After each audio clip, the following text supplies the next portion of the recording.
नमस्कार बच्चों। जैसा कि हमने हमारे अध्ययन पाठ 9 कबीर की साखियां उसका अध्ययन किया था और मैंने आपको सप्रसंग व्याख्या सहित उसको समझाया था। जैसे पहला हमारा था जाति न पूछो कि मनुष्य की जाति नहीं पूछनी चाहिए साधु की। फिर दूसरा था आवतगारी, जिसमें कि ये कहा गया था कि हम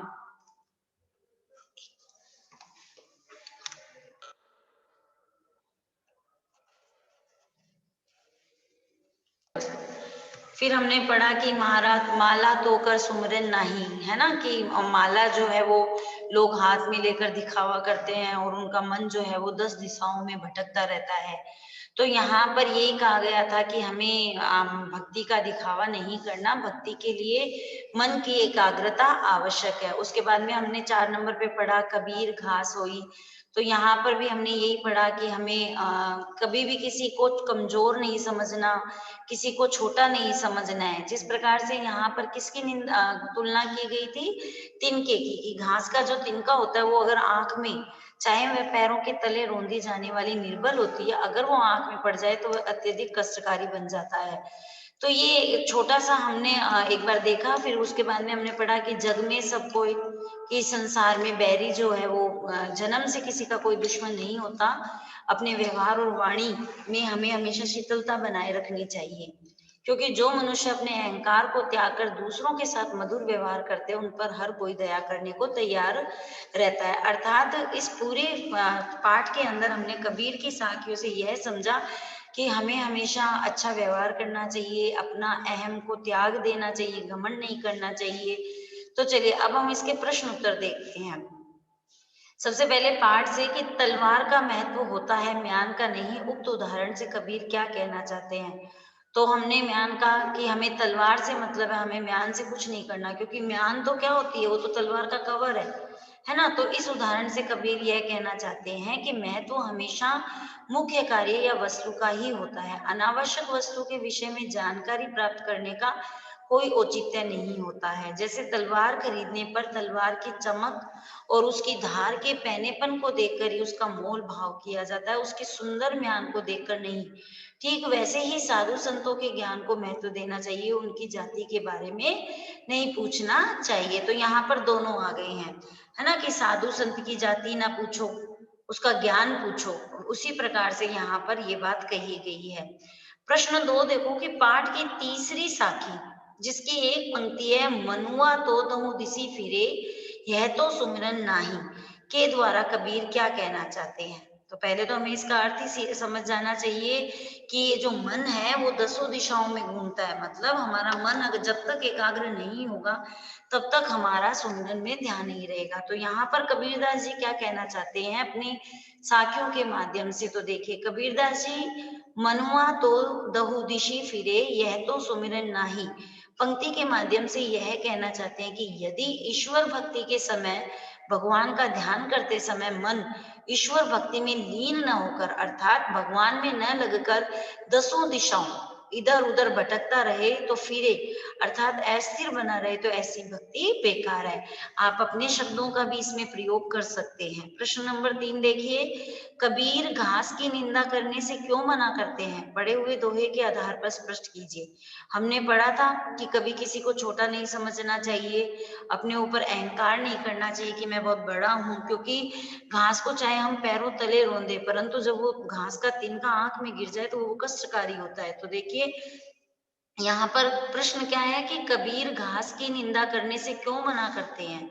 हमने दोहे के आधार पर हमें इसे स्पष्ट करना है। तो कबीर ने दोहे में पैरों के नीचे रौंदी जाने वाली घास के बारे में बताया है कि हमें कभी भी उस रौंदी जाने वाली, रौंदी मतलब पैरों के तले आने वाली घास को कमजोर नहीं समझना चाहिए, क्योंकि यदि उस घास का छोटा सा तिनका भी उड़कर आंख में पड़ जाए तो वह आंख में किरकिरी बन कर देता है। कई बार होता है ना, हम गाड़ी चला रहे हैं या हमारी आंख में कोई मिट्टी आकर के गिर गई है तो हमारी आंखों से पानी आने लग जाता है और हम बेचैन हो जाते हैं ना, तो किरकिरी कर देता है और बेचैनी ला देता है।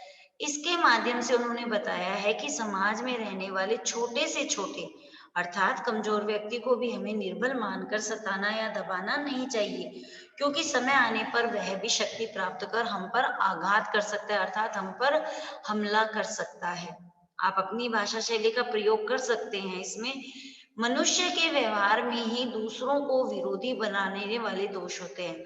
यह भावार्थ किस दोहे से व्यक्त होता है? हमने अंतिम जो पढ़ा था कि जग में पैरी कोई नहीं, जो मन शीतल होए, या आपा को डारी दे, दया करे सब कोय। हमने यही पढ़ा ना इस दोहे में कि जग इस संसार में मतलब जब हम जन्म लेते हैं तब से हमारा कोई दुश्मन नहीं होता। हम अपने व्यवहार से अपनी शत्रुता को बनाते हैं ना। तो मन अगर शीतल होगा तो, और हम घमंड नहीं करेंगे, सब पर दया करेंगे, तो अपने आप से हमारा कोई विरोधी नहीं बनेगा। तो यह किस दोहे से व्यक्त हो रहा है? जग में बैरी कोई नहीं, जो मन शीतल होए, या आपा को डारी दे, दया करे सब कोय। अब यहाँ पर पाठ से आगे, तो जिन बच्चों के पास में ये अगर बुक है तो वो उसी बुक से लर्न करें, और जिनके पास पुस्तक नहीं है वो अपनी कॉपी के अंदर नोट डाउन करें। देखो, या आपा को डारी दे, दया करे सब कोय, ऐसी बानी बोलिए मन का आपा खोए। इन दोनों पंक्तियों में आपा को छोड़ देने या खो देने की बात की गई है। आपा किस अर्थ में प्रयुक्त हुआ है? क्या आपा स्वार्थ के निकट कर देता है या घमंड का?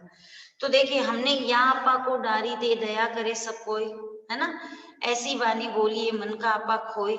तो यहाँ पर आप अपने शब्दों में भी, हमने ये जब हम चौथी पांचवी कक्षा में होते हैं तब से हम ये जो दोहे पढ़ते हुए आ रहे हैं, है ना, तो हमें पता है कि इसका अर्थ क्या होता है। तो आप अपनी पंक्तियों में अपने भाव यहाँ प्रकट कर सकते हैं। यहाँ आपा शब्द का प्रयोग घमंड अर्थात अहंकार के लिए प्रयुक्त हुआ है। पहली पंक्ति में कबीर का कहना है कि मनुष्य को अपने स्वभाव से घमंड अर्थात अहंकार को त्याग देना चाहिए, ताकि सभी उसके प्रति कृपा का भाव रख सके। और दूसरा क्या है? ऐसी बानी बोलिए मन का आपा खोए, ओरन को शीतल करे आपो शीतल होए। हमने पढ़ा है। तो दूसरी काव्य पंक्ति में कबीर का कहना है कि मनुष्य को अपने स्वभाव से घमंड अर्थात अहंकार को त्याग कर मीठी वाणी का ही प्रयोग करना चाहिए, ताकि सभी उसके प्रति अपनत्व भाव रख सके। यह परीक्षा की दृष्टिकोण से आपके महत्वपूर्ण प्रश्न है, तो आप इन प्रश्नों को इसका दोहरान भी करेंगे और अपनी कॉपी में भी करेंगे। प्रश्न नंबर 2 देखो कि आपके विचार में आपा और आत्मविश्वास में तथा आपा और उत्साह में क्या कोई अंतर हो सकता है? तो देखिए, हमने पहला पढ़ा आपा और आत्मविश्वास। आपा का अर्थ है घमंड, अपने ऊपर घमंड करना, जबकि आत्मविश्वास का अर्थ है अपने ऊपर विश्वास। घमंड करने से मनुष्य का क्या होता है? पतन होता है। और आत्मविश्वास से मनुष्य आगे बढ़कर जीवन की ऊंचाइयों को छूता है। तो इन दोनों में आप अपने विचार से देखिए, प्रश्न में है कि आपके विचार से आप अंतर कीजिए। तो आपा मतलब घमंड और आत्मविश्वास मतलब विश्वास, तो आप दोनों में बदलाव कर सकते हैं कि आत्मविश्वास क्या है और आपा क्या है। आगे देखो, दूसरा इसमें आपा और उत्साह।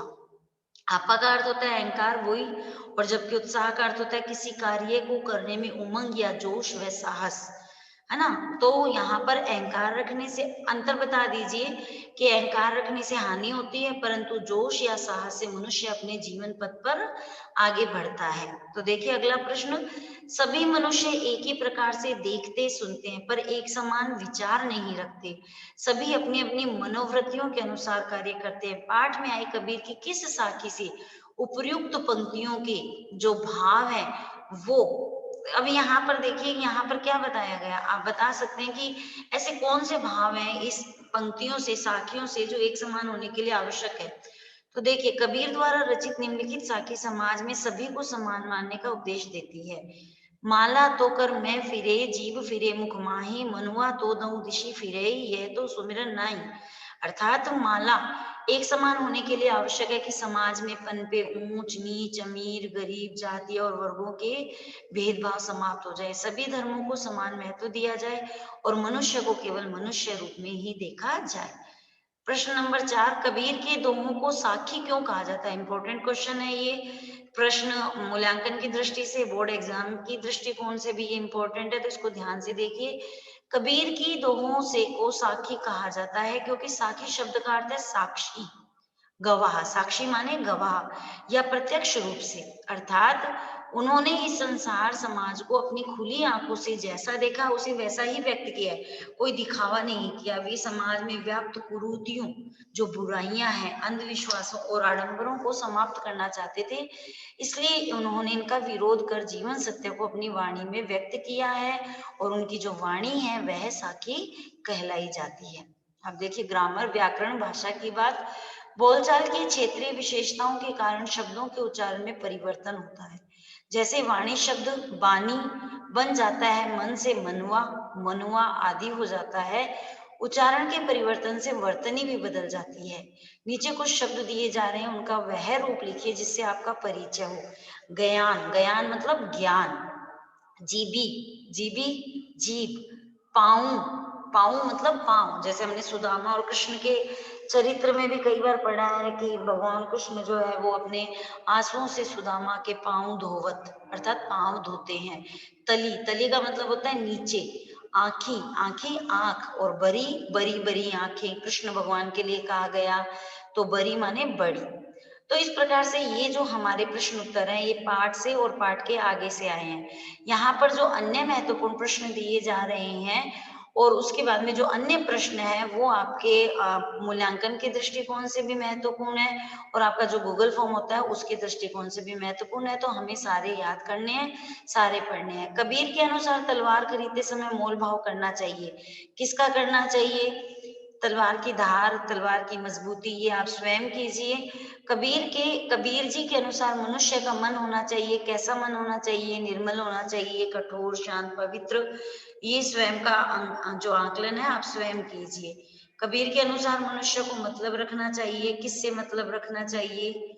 कबीर के अनुसार मनुष्य को अपनी वाणी और व्यवहार में बनाए रखनी चाहिए शीतलता, है ना। अब ये अति लघु जो आपको इसी में से पीडीएफ में से देख करके आपको अध्ययन करना है। हमने पूरे पाठ में बड़े तौर पर इसके जो है प्रश्न उत्तर कर लिए हैं। तो अति लघु प्रश्न जो है वो हमारे बड़े प्रश्नों में से बनते हैं।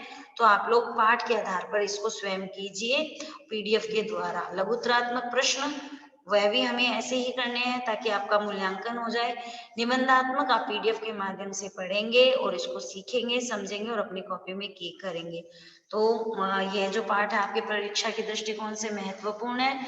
आप लोगों को समझ में आ गया होगा। आपको पीडीएफ जो है सेंड कर दी जाएगी। आप इस पाठ को सबसे पहले आप लोग ये ध्यान रखिए, जो पाठ से है वो आपको कॉपी में करना है। बाकी अगर आपके पास में ये साधन है तो आप इससे याद कीजिए और अपना ध्यान रखिए। घर में रहिए। धन्यवाद।